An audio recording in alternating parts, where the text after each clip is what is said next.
Hey guys, today's video we are going to talk about that crazy theory concerning reincarnation.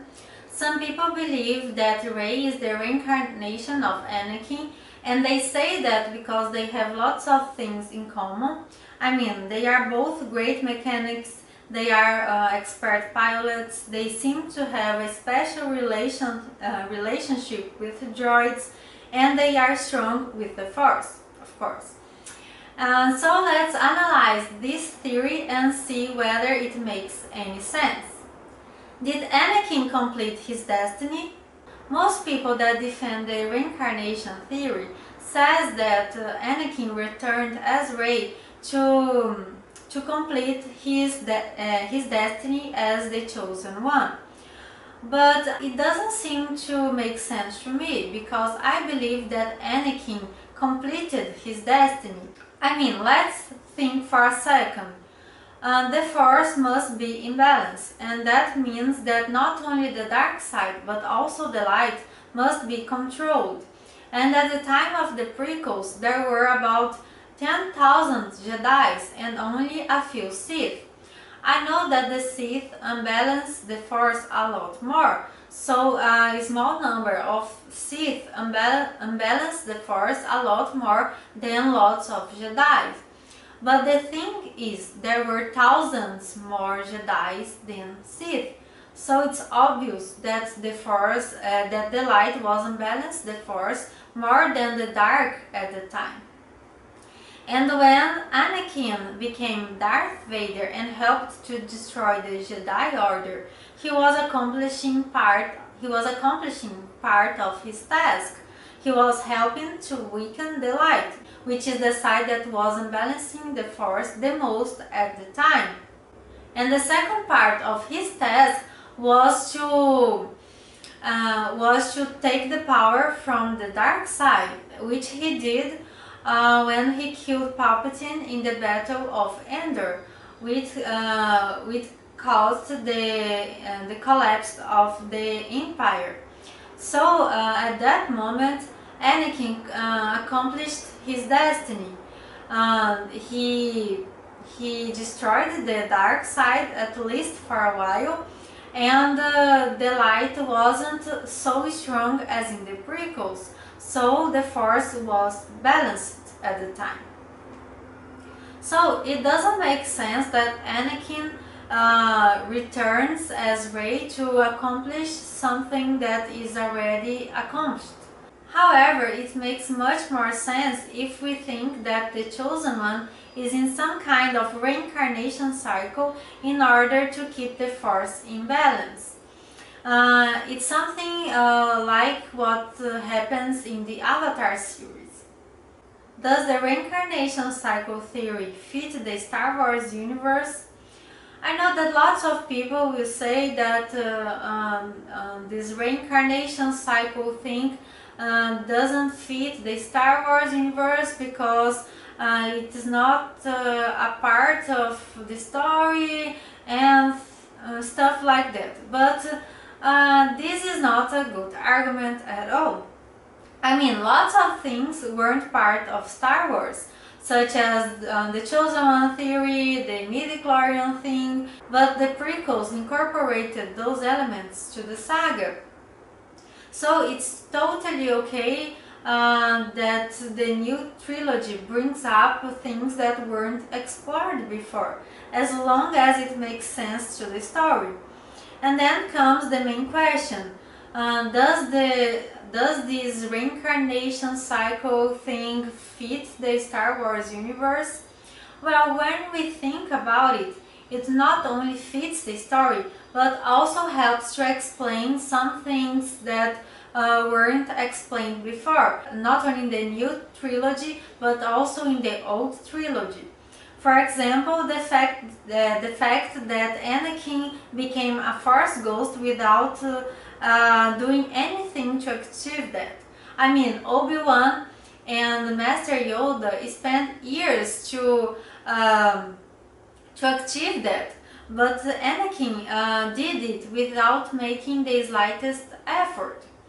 And the only explanation for it is that he is the chosen one and consequently the consciousness of his past lives are always going to be preserved automatically.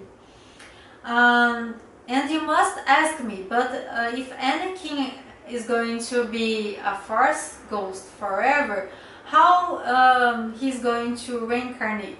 Well, I know it's a little bit confusing, but the consciousness of your past life isn't the same thing as your spirit. The consciousness of your past life can be preserved, and your spirit can go on with its journey, reincarnate and so on. I know it's a little bit confusing, but if you have watched the Avatar series, you are going to understand what I'm talking about. In the Avatar series, Aang was able to talk with his past lives every once in a while. So if this reincarnation cycle theory turns out to be right, Rey will be able to talk to Anakin, and of course she won't be talking with her spirit. After all, her spirit is inside her body. She will only be talking with the consciousness of her past life, only that. I know it's a little bit complicated to understand, but it totally makes sense and it's totally possible.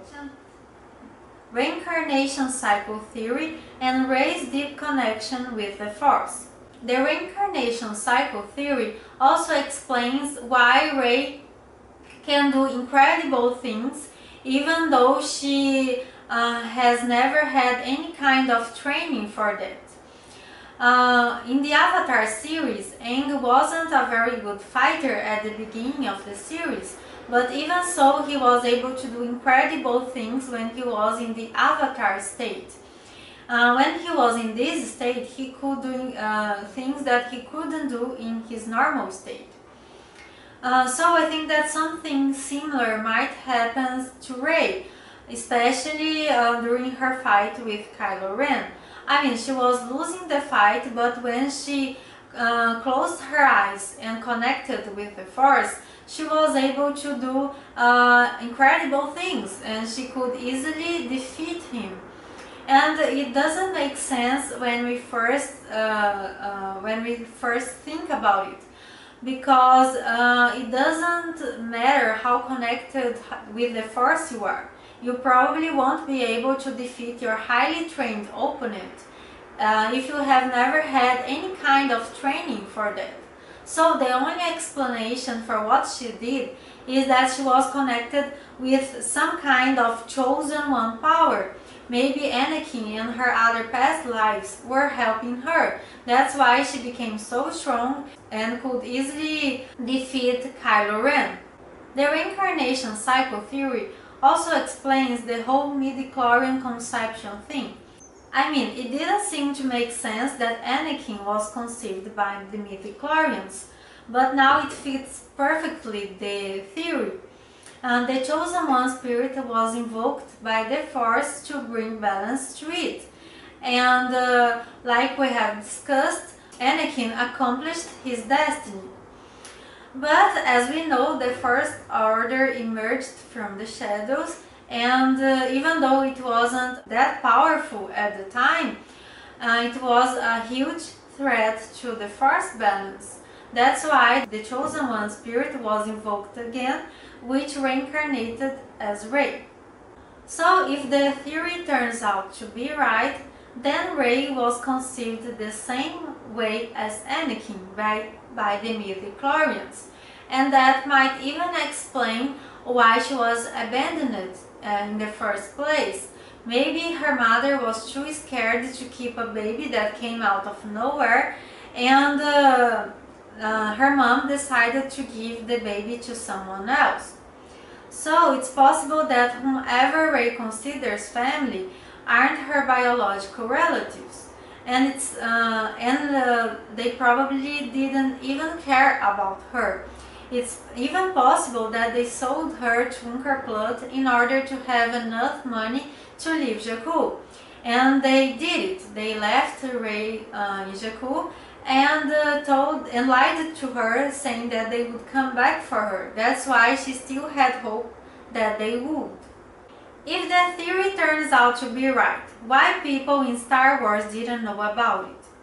You must be wondering, if the Chosen One is in some kind of reincarnation cycle, so why people didn't know about it, such as in the Avatar series? Well, it's a little bit more complicated because in the Avatar series, the Avatar reincarnation happened in a single world and not in a whole galaxy. Besides, the Avatar reincarnation cycle seems to be much more frequent.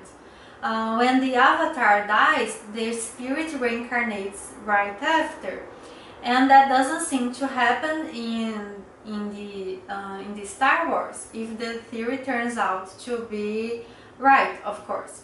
In the Star Wars, it seems that the Chosen One spirit only reincarnates when the Force is out of balance or when it will potentially be. So we can totally understand why people in Star Wars couldn't figure out about this reincarnation cycle thing. That's it, guys. I know that most of you don't want to see this reincarnation stuff in Star Wars, but the truth is that it can turn out to be something very nice if it is carefully done, without that whole "you are my father" bullshit. Yeah, we definitely don't want that crappy dialogue in the movie, right? Anyway, I believe that Disney would be able to explore this reincarnation stuff in a brilliant way, such as the Avatar series did. But we never know, right? We must wait to see what happens in the movie. And what do you think about it? Leave your comment below, and we see each other in the next videos. Kisses and bye!